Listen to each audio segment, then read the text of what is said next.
And there are people, right here in the United States, who devote their lives to proving the existence of an Aryan master race. People like a Georgetown University graduate and self-described white civil rights activist, John de Nugent. Ollie Steves.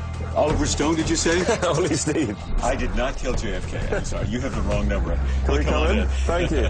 Carmen, come on back. For de Nugent, the Meadowcroft spearhead is proof that an Aryan master race once peopled the world. Yes. My pleasure. White people, white Europeans, came to North and Central and South America 10,000 years before the red man came from Siberia and down through Alaska into what is now the United States. De Nugent's conclusions are as far-reaching and scientifically unsupported as anything proposed by Himmler or the Anunnaki. The red man then proceeded to commit genocide on our people. We whites were victims of genocide before in North America, and I believe that we're facing in the next 20 years gradual or even complete genocide once again. In de Nugent's view, white people are the heroes and victims of history. White people had spread around the world, and they were a civilized people, people of voyagers and discoverers. They were a conquering, warlike, blonde-haired, blue-eyed people.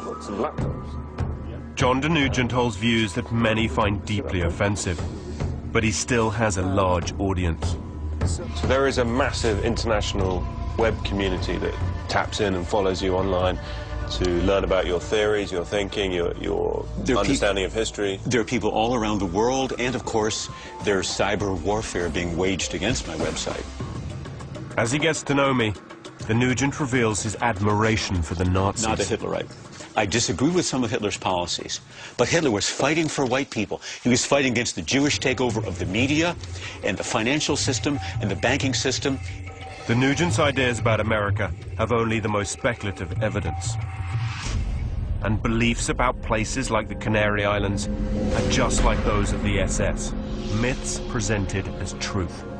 And the Spanish were amazed to find this blonde, Swedish-looking people down there off the coast of Africa. You're presenting historical ideas which are continuing to incite racial hatred. It is completely appropriate to feel hatred for somebody exterminating Do you have a weapon? This is a 9mm Makarov. And I'm very proud also of this German laser Walther pistol.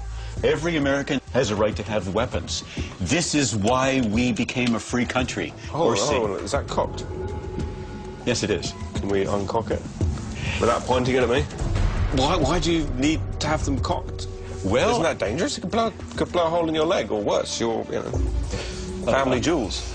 Whenever 6 strange men come into my house, I'm always armed. Despite the theatrics of his loaded pistols, de Nugent is trying to bring me into his world of racial categories, where he and I supposedly sit at the highest level. So would you classify yourself as Aryan by Oh, absolutely, I'm an Aryan. And you're an Aryan too, I believe, unless you're something in the woodpile you're not telling me about. Who knows? I need to get my DNA examined, I think. Then I'll probably find out. They may not wave Nazi flags or prominently display pictures of Adolf Hitler, but the Anunnabi's view of history is still being communicated by true believers, people like de Nugent. He's a front man who uses the internet to get the message across. And he might seem like he's on the fringe of society and he's irrelevant to everyone else, but people listen. And their twisted ideas live on. It's time to test these Nazi racial beliefs. De Nugent thinks I'm an Aryan, so let's find out with DNA. And whether there's any truth to the concept of an Aryan master race.